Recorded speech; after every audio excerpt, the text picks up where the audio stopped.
A reforma tributária proposta por Lula é uma reforma socialista? Vai ter aumento de imposto? São Paulo vai sair perdendo, como sempre sai nas votações aqui em Brasília? A reforma tributária, primeiro, não é um projeto do governo Lula. A reforma tributária começou a tramitar no governo Bolsonaro, no primeiro ano do governo Bolsonaro, numa iniciativa que também não foi do governo Bolsonaro, foi uma iniciativa da Câmara dos Deputados, do deputado Baleia Rossi e também do deputado Rauli. Uma reforma que tramitou simultaneamente na Câmara dos Deputados e no Senado e que chegou no seu desfecho agora, neste ano, na Câmara dos Deputados. E o que a reforma faz?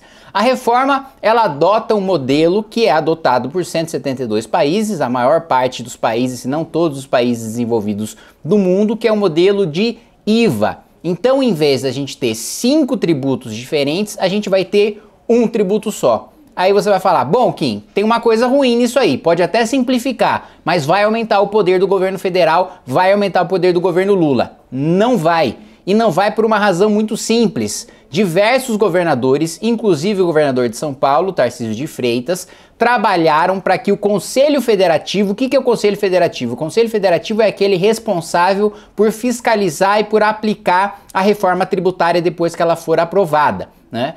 E este Conselho Federativo, inicialmente, sim, o governo teria o poder central sobre ele. Mas os governadores conseguiram mudar o texto e isso foi uma vitória histórica para os estados do Centro-Sul, que sempre apanharam em todos os conselhos fiscais, desde Getúlio Vargas, principalmente o estado de São Paulo, até os tempos de hoje. Pela primeira vez, não poderá haver mudança no nosso sistema tributário, não poderá haver mudança no Conselho Federativo se não tiver a concordância da maior parte da população e evidentemente que isso passa por todos os estados do Centro-Sul e as capitais do Centro-Sul. Como ficou o Conselho Federativo para vocês entenderem? Todos os governos estaduais vão ter uma cadeira, todas as prefeituras de capital vão ter uma cadeira. Muito bem.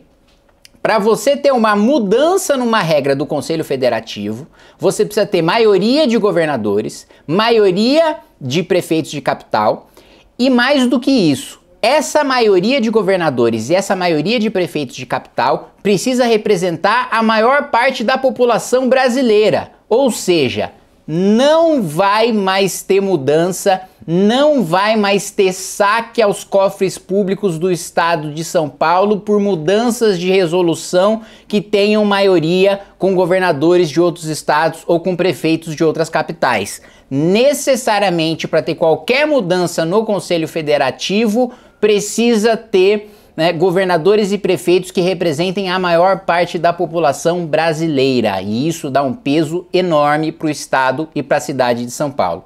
Mas além disso, Kim, isso aí não vai dar, mais uma vez, mais poder, mais dinheiro para a União, para o governo federal, para o PT? Não. No Conselho Federativo, a União, o governo federal, o governo Lula não tem um voto sequer. A administração é feita toda pelos prefeitos de capitais e pelos governadores. Como uma estrutura federativa deve funcionar e nunca funcionou no Brasil. Mas vamos além disso.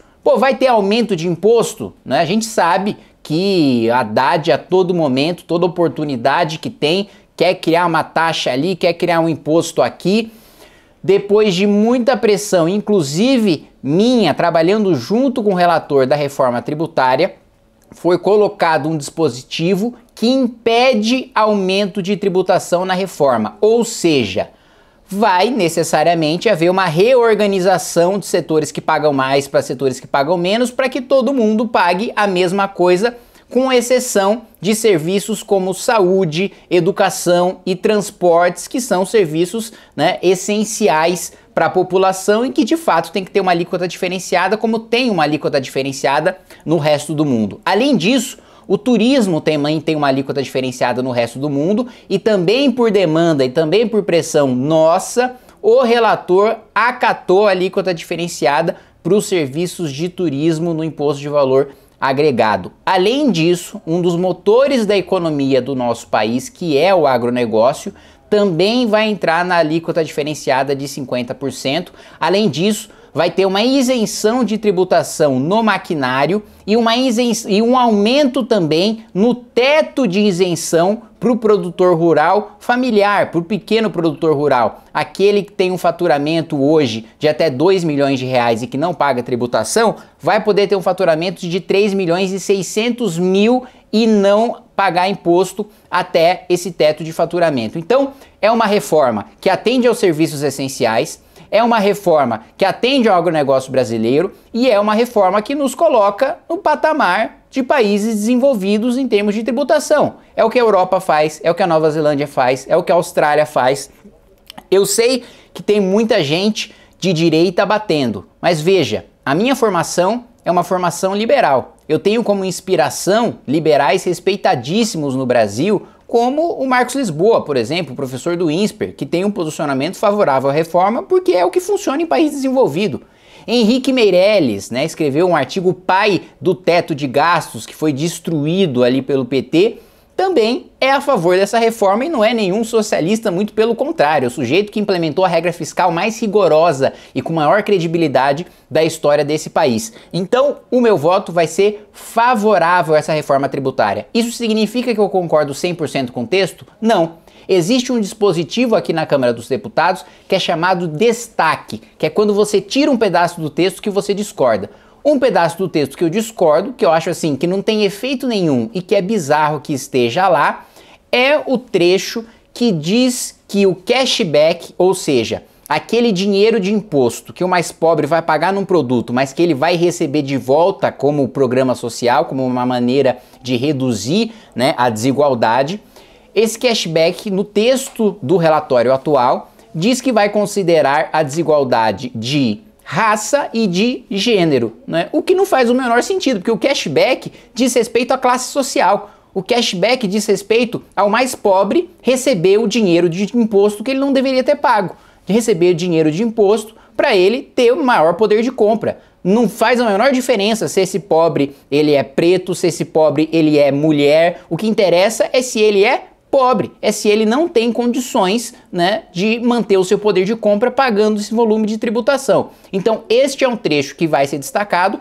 e que eu vou votar contra na reforma, como outros trechos da reforma que vão ser destacados e que eu vou votar contrariamente. Agora, não tem como, com a minha formação liberal, com os nomes respeitadíssimos que eu pessoalmente consultei e que são as minhas referências de liberalismo aqui no Brasil, defendendo o modelo de IVA que é o que funciona no mundo, e este ano eu tive, por exemplo, no Vale do Silício. Funciona o modelo de IVA. Eu tive, por exemplo, na Dinamarca. Funciona o modelo de IVA, né? Claro que com as suas diferenças, com suas peculiaridades, mas o mundo desenvolvido adota o modelo de IVA. E não há nada de petista e não há nada de esquerdista nisso, pelo contrário. Esta é uma reforma capitalista. Esta é uma reforma que incentiva o crescimento econômico, principalmente o crescimento industrial, e que tem uma projeção de crescimento de PIB, né, para os próximos anos de 20%. Só a reforma, só a simplificação do nosso modelo de tributação já tem o potencial de fazer o nosso PIB crescer nos próximos anos 20%. E é por isso que o meu voto vai ser favorável. Ah, mas isso vai gerar impopularidade. Ah, mas vai ter gente que vai discordar. Meu amigo, eu tô no meu mandato para votar o que eu acredito que é melhor para o Brasil, para votar de acordo com os meus valores e com as minhas convicções. Tô 100% aberto a críticas, como todo homem público deve estar. Agora, isso não vai me impedir de votar aquilo que eu acredito. E mais um ponto fundamental dessa reforma tributária é que a cesta básica vai pagar 0 de tributação. Hoje, a cesta básica é isenta de tributos federais, aqueles que dizem respeito ao governo federal, à União.